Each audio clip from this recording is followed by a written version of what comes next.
Mas o que eu queria comentar, eu estava falando agora que potência nada sem controle, popularidade não é nada sem inteligência. Vamos entrar primeiro nos aspectos jurídicos, depois entrar nos aspectos políticos, França, desse caso? Bora.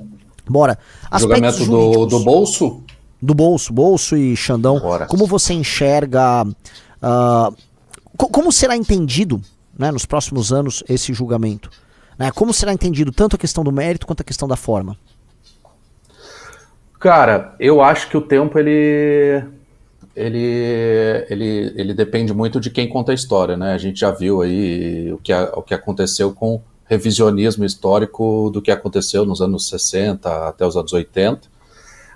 Então, assim, eu acho que depende muito. A minha visão, já colocando em perspectiva, é que é um grande conflito de elites, né? Que você tem de um lado o bolsonarismo, com essas elites mais liberais, digamos assim, parte do Ministério Público, do Judiciário, contra uma outra elite mais esquerdista, tudo mais, e assim, a gente não pode negar que a eleição de 2022 ela foi despendida, né? O Xandão ele atuou fortemente ali para que o Lula tivesse instrumentos mais potentes do que o Bolsonaro. Então, várias manifestações do Bolsonaro foram caçadas, tudo mais. E a gente está vendo aí o ato final dessa guerra, né, entre Xandão e Bolsonaro.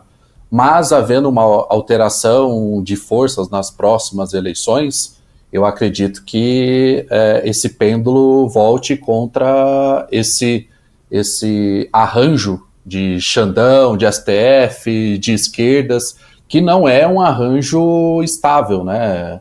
Inclusive, parte do lavajatismo, não vou nem falar só da Operação Lava Jato, mas do lavajatismo, era justamente uma guerra interna dessa facção que hoje está junto contra o Bolsonaro, né? Então você tinha Deltan Dallagnol, por exemplo, muito próximo do Barroso, que hoje é um dos grandes fiadores dessa luta aí contra... vamos falar assim, contra a liberdade de expressão, mas não é só isso, né? Mas para mim é uma guerra faccional, né? Hoje esse consórcio, o STF, PT, grande mídia está vencendo, mas não quer dizer que lá para frente isso possa se reverter e você ter uma derrota dos dois lados, né? Tanto para o lado do bolsonarismo quanto para o lado desse consórcio aí comandado hoje pelo Xandão. Perfeito. Eu olho uma leitura estritamente política agora, que a gente pode colocar no caso, né? Essa luta que há sobre quem o STF vai apoiar ou endossar ou abraçar para as eleições de 2026 estava pintando um encaminhamento entre Tarcísio, grandes bancos, partido Centrão, todos eles partindo de um consenso geral de que, ok, o Lula vai perder a eleição, esse governo não está indo bem, o Tarcísio é um nome moderado, o Bolsonaro vai ter que apoiar o Tarcísio, e o Tarcísio pode até ser benevolente com o Bolsonaro em algum momento pós-eleição, desde que o próprio Tarcísio se comporte, siga na linha, eles toquem as coisas mais ou menos em muitas mãos ali, né? Seria a ideia de um Brasil controlado por uma oligarquia específica. Tipo, vem um chefe do executivo, esse cara vai se sentar com os principais partidos do Brasil, que vão nomear quem é o presidente da Câmara e o presidente do Senado. O presidente da Câmara e do Senado são apenas resultado de uma decisão dos presidentes desses grandes partidos, junta com alguns elementos do mercado financeiro, essa turma, vamos dizer, vai lá e decide o que vai passar, o que não vai passar. É literalmente um consórcio que administra o Brasil. Você não acha que as pesquisas recentes que aumentaram as chances do Lula não só participar da eleição, mas ganhar a eleição, ou seja, não dá pra falar que o Lula não tá no jogo? Que dois, as pesquisas recentes que colocam o Alckmin numa posição muito competitiva para derrotar o Tarcísio para governador de São Paulo. Acho que essa pesquisa foi surpreendente para todo mundo. E três, as declarações recentes do Tarcísio no domingo, atacando Alexandre de Moraes, que pegaram mal no próprio bloco dos caras do Centrão, fazendo com que a turma do Ratinho até se assanhasse e visse naquilo um sinal de fraqueza, antes do que um sinal de força. Você não acha que está tudo muito aberto e a gente pode ter, por exemplo, o Alexandre de Moraes e parte do STF de maneira tácita, vamos colocar aí, apoiando o Lula para 26 e esse bloco que estavam fechando sendo desconstituído? Com certeza. Eu acho que a lógica política ela não está casada com a lógica legal das eleições, né? Porque vamos lá, a eleição majoritária são eleições de 2 turnos. primeiro turno, você, enquanto político, você tem que correr para ser preponderante no seu bloco, e aí, direita ou esquerda, ou bloco social, whatever.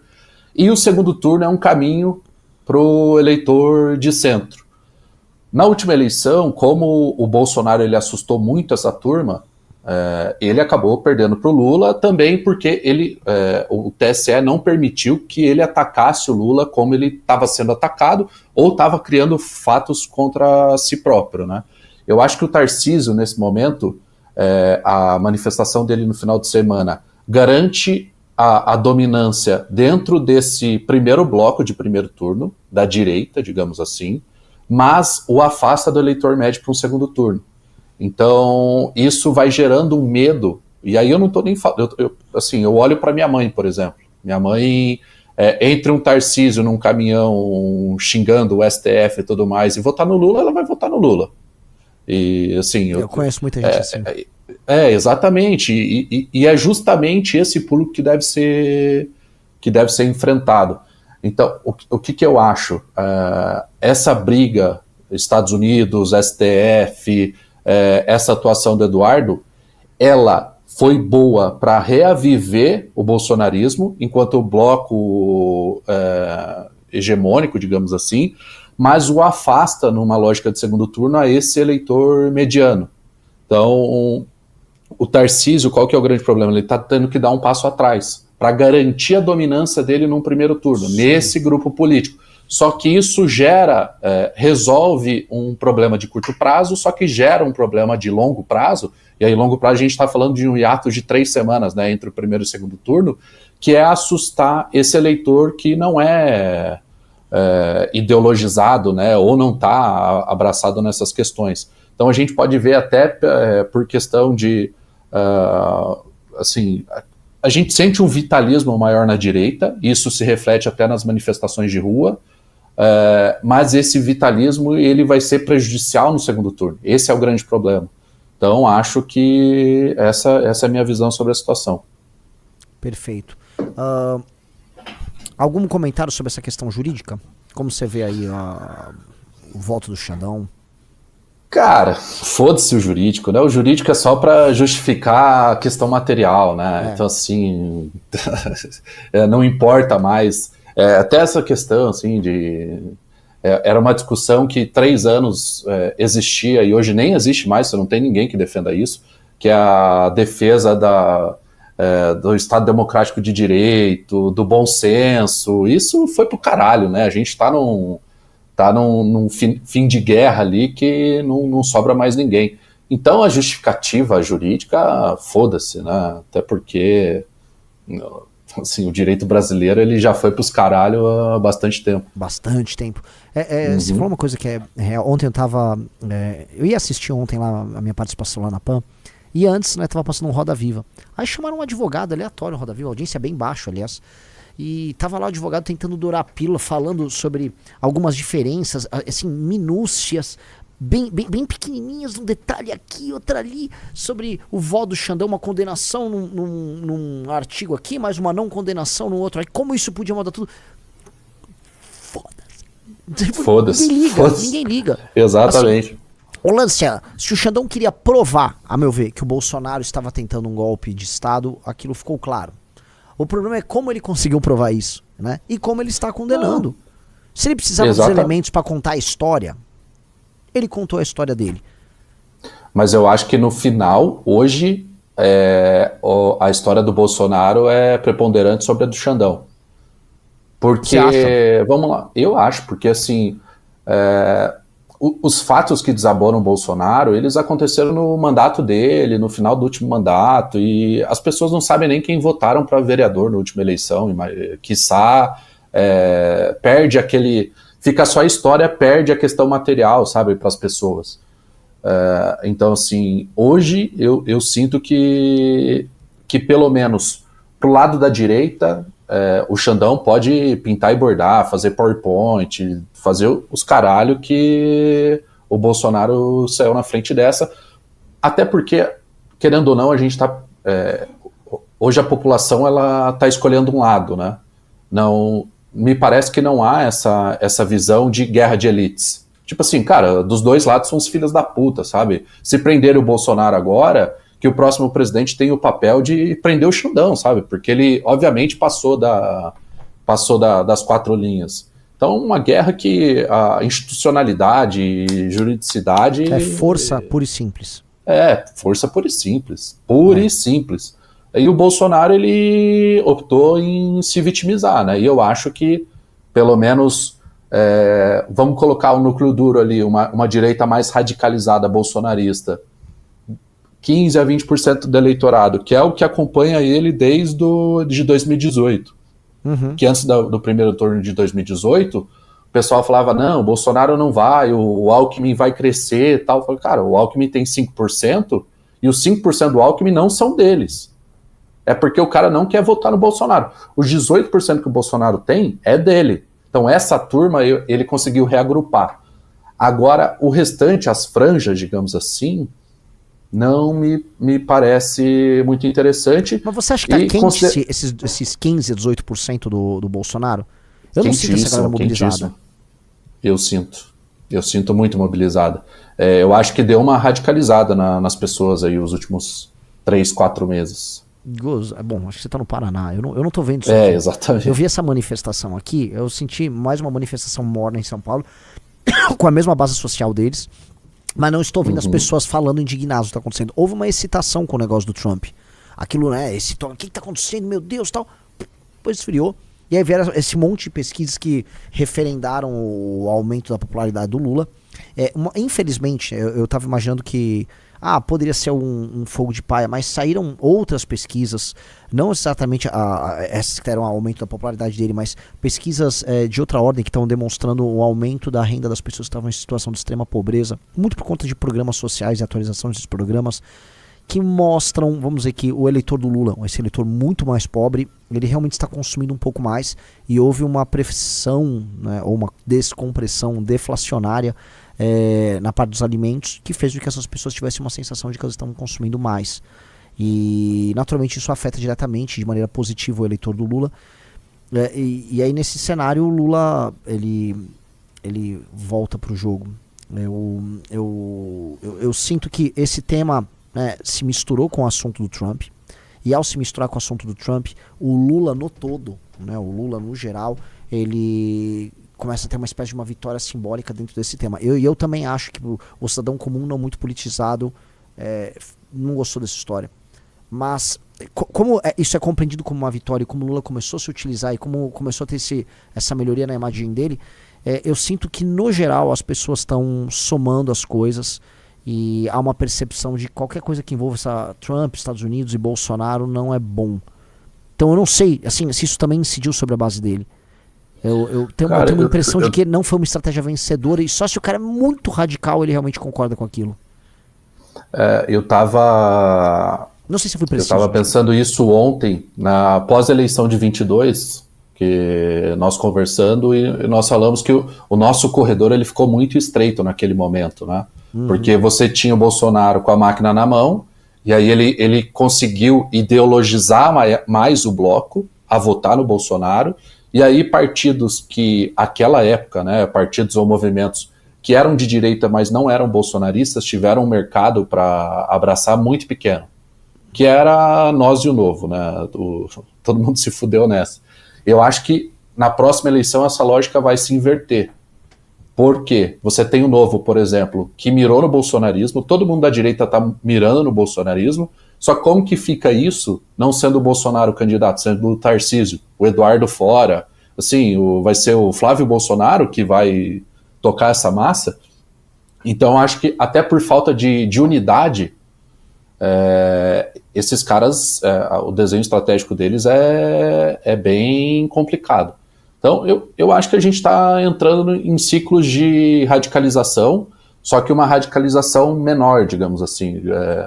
Não vai ser tipo 30% para bolsonarismo, sabe? Vai voltar para os 15%, 20%, e aí vai ser muita gente se matando para esses votos. Então aqui no Paraná, por exemplo, você tem o honestíssimo delegado Xerifão, o honestíssimo missionário Ricardo Arruda, a honestíssima Carlise, várias pessoas de direita, honestíssimas, que há 10 anos atrás não sabiam que era direita e estavam nos governos do PSDB, mas agora se entenderam conservadores, cara, não sei se vai sobrar muito público para essa turma não, viu?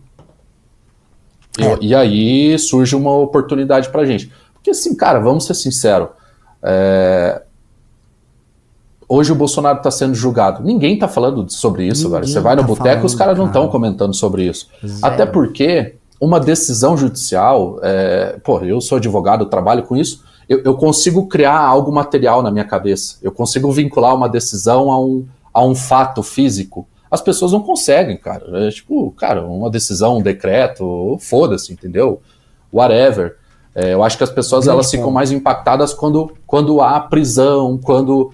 Vamos colocar, por exemplo, o Lula, ele foi determinada a prisão dele, e aí todo mundo correu para lá para defendê-lo e tal. Bolsonaro não vai acontecer isso, cara. Não vai acontecer isso. Assim como também não aconteceu por parte da esquerda, hoje, aquela mobilização que a direita fez na prisão do Lula. Indo no que você falou da capacidade de imaginar, né, todo mundo que era antipetista imaginava o Lula como um ladrão. Todo mundo imaginava que o Lula roubava, que ele era um ladrão. Piadas, pichuleco, isso estava presente no imaginário. Então quando o Lula foi preso, você imaginava, ele foi preso porque é um ladrão. Ele foi preso porque roubou. Todo mundo tinha esse entendimento. No caso do Bolsonaro, de fato, como as pessoas não conseguem discernir ele com o crime. E do outro lado, a esquerda não fez, vamos dizer, essa pressão no imaginário do Bolsonaro de maneira tão eficaz como eles imaginam. Acho que isso só ficou meio vago. É uma prisão meio vaga mesmo. O espetáculo em si é um espetáculo muito mais broxado. E é broxado mesmo. Pra esquerda tá broxado isso. Sim, eu acho que foi erro da esquerda mesmo, porque, de novo, a gente acabou de falar que foda-se institucionalidade, né? Mas seria muito complicado pro próprio STF e TSE, enquanto instituições, tentar trazer materialidade para a questão do Bolsonaro. Então, por exemplo, cara, os caras fecharam a estrada, velho. Cara, isso aqui é um absurdo do absurdo, sabe? E isso não é discutido. O Xandão, ele tá discutindo numa reunião que o Bolsonaro se reuniu com generais. Mas, cara, isso não entra na visão do povo, sabe? Fica um negócio meio pueril, assim. Não conseguem conectar isso, não conseguem trazer da abstração para a realidade, sabe? E o PT não conseguiu fazer isso também. E na ausência deles, quem está fazendo isso pelo PT é o Eduardo Bolsonaro, que é justamente trazer questões materiais para o cara ver, tipo, não, essa turma é radical. E aí eu não estou falando radical para nós, né? Eu estou falando, de novo, para o eleitor médio, numa lógica de segundo turno, que para mim teria que ser a lógica que eles deveriam imperar, né? Então, ali a questão do Tarcísio, eu acho que dele bater no STF e tudo mais, ele sabe que ele não poderia fazer isso em um cenário normal. Você acha que ele combinou antes com o Xandão e com o Gilmar? Tem uma matéria do Globo falando isso. Que cara, com certeza. Com certeza. Tem uma história do Roberto Campos, que eu acho que está no livro autobibliográfico dele, que é a lanterna na proa, né? Na polpa, isso. E aí ele fala que ele estava trabalhando em Brasília e ele era um técnico do Ministério da Fazenda da época, né? E aí os caras chegaram para ele e falaram, cara, vamos ter que aumentar aqui imposto sobre combustível porque precisamos de dinheiro. Daí o cara falou, velho, isso aqui vai gerar um problema interno fudido, tal, não sei o quê. E passaram pro Roberto Campos a incumbência de buscar justificativas para tomar aquela atitude. Ele fez toda uma justificativa técnica, tal, não sei o quê, e cenários internacionais, e o mercado do petróleo, e retornando no Ministério da Fazenda, ele falou, cara, a justificativa técnica é essa. Ele falou, bicho, pelo amor de Deus, isso aqui o povo não vai entender, deixa que eu resolvo. Aí no outro dia ele tá indo pro trabalho, tá no táxi, e ouve lá o presidente falando que a culpa é dos Estados Unidos, que os Estados Unidos sacaneou o Brasil e por isso eles vão ter que aumentar imposto, parará. E o bicho ficou maluco, né? Falou, cara, como assim? Vocês estão batendo nos Estados Unidos? Chegou lá pro presidente, pro ministro da Fazenda e falou, meu, que é isso? Eles, cara, fica tranquilo, a gente ligou antes pra embaixada, alinhamos, tá tudo certo. vamos dar um ganho para os caras, tal, e é isso, entendeu? E, cara, querendo ou não, o acordo de elites que tinha PT, STF na última eleição, eles estão tentando ampliar esse acordo para a próxima. Então, meio que ficar uma briga interna ali entre de estamento burocrático, né, de Tarcísio e Lula, e aí quem ganhar mantém um arranjo, pelo menos visualmente bonito. Isso não vai funcionar, velho. A nossa Constituição foi pro caralho, as nossas elites políticas foram pro caralho, a população, assim, ela não está radicalizada, mas ela está extremamente de saco cheio, rezando para aparecer qualquer coisa. A gente viu com o Marçal, velho.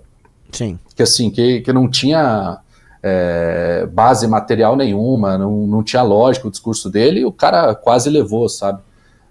Eu acho que essa guerra de elites aí, ela não vai terminar bem para nenhum dos lados. Maravilhoso. Galera, muito obrigado, França. Valeu pela participação. Fechou. Estava ajudando o seu Gabriel Bertolucci aqui a fazer uma pesquisa, só para colocar para a turma. Nós estávamos vendo atas da reunião do Comitê LGBT, que aqui no Paraná é vinculado à Secretaria de Justiça, que é comandada pelo Partido Novo, né, o partido de direita. E aí descobrimos que esse comitê, ele atuou para que pessoas trans de Maringá tivessem a garantia de um espaço para o seu trabalho no sexo. Cara, o governo do estado, uma secretaria comandada pelo Partido Novo e com essa nova liderança da direita, Ratinho Júnior, atuou para que em Maringá pessoas trans tivessem um espaço seguro para que pudessem fazer sua prostituição tranquila. Então, esse é um vídeo que sai já aí, estamos terminando essa pesquisa. Maravilhoso, maravilhoso. Oh, que delícia falar desses caras. Essa é a turma que a gente vai enfrentar o ano que vem. Mas, tá mais fácil do que a gente imagina. Valeu, França. Sim. Brigadão. Valeu, meu velho. Até mais. Tchau. Esse foi o grande França, tá? Querem falar mais de Bolsonaro ou querem ir para outros assuntos, senhor Rafa Almeida Ruizo? Ih, já? Enquanto a gente falava aqui, a turma já votou? Já votou inteira? Aqui, ó, a notícia, ó. Não, esse aqui é antigo. Que susto, do Lula. Flávio Dino tá votando? Deixa eu ver, acho que ele vai condenar. Tô achando que o Flávio Dino vai condenar. Gostou do vídeo? Para mais vídeos como esse, se inscreva no canal Inevitável Cortes. Deixe o like, comente abaixo o que achou, vire membro do canal por apenas R$ 3,99 e tenha acesso a benefícios exclusivos. Te vejo no próximo vídeo.